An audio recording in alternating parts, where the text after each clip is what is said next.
Hey everyone, Mishi Mavros here, and today I'm going to talk about a very, very serious aspect to BPD that a lot of people don't associate as a symptom of BPD, rather its own disorder, which is depression.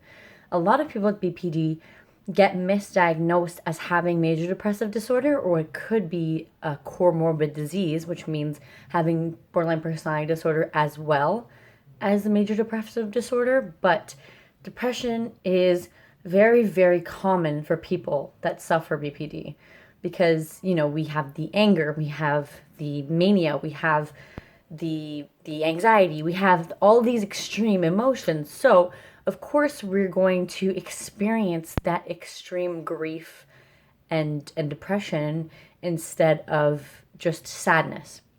So when normal people experience things that make them upset or sad, we immediately go to a very depressive state, and that causes us to sometimes self-harm or even attempt to take our own life. Suicide attempts are very, very common with BPD. It's about 80% of people that have been diagnosed with BPD eventually attempt suicide, whether it be intentional or not, or could be a cry for help. Any of these little reasons why we might hear from therapists or from people that don't really understand, they could say that it is just a cry for help and we never intentionally try to do it. But in that moment, what we are doing is trying to end our life. So that, I think, needs to be taken more seriously than it is, because it is very, very serious. If someone is trying to take their own life, obviously we need to approach it with the utmost, like as fast as we possibly can, obviously, or else, that person may not be here.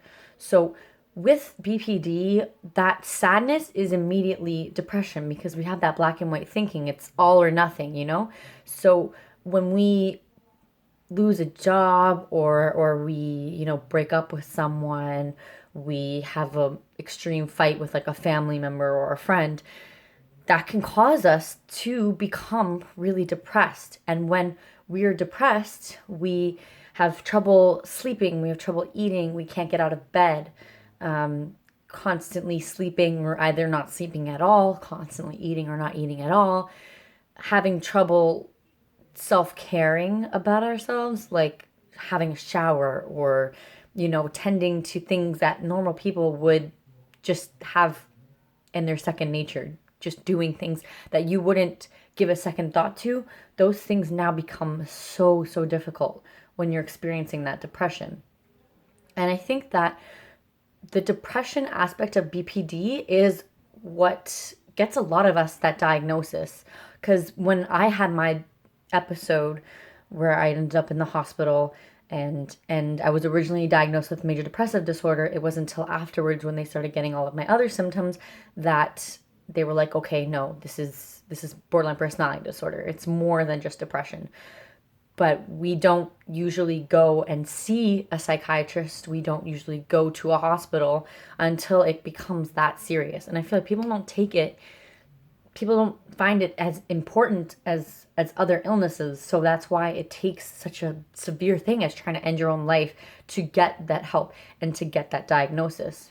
When we experience that rage, we are not being like considered as having a mental illness. It's just, we just have to deal with like legal repercussions, but it's never medically treated. Same with substance abuse. It's usually treated by the law as opposed to being treated medically, which it's a medical illness. It's a mental illness, but it still has to do with health. So I think that moving forward, it should definitely be something that needs to be looked at more regularly, and talking about it and making it okay to talk to with other people will help.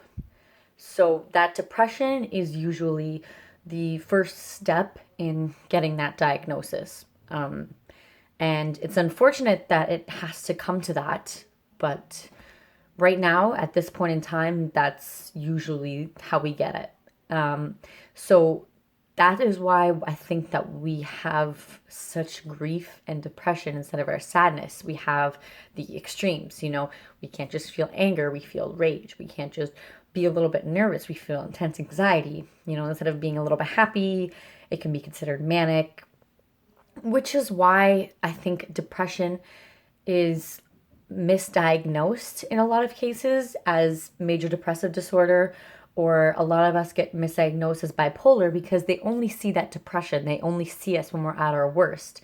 When we go in for those psychiatric holds, to better get an understanding of what's going on in our mind, you know, they don't get to see an entire picture.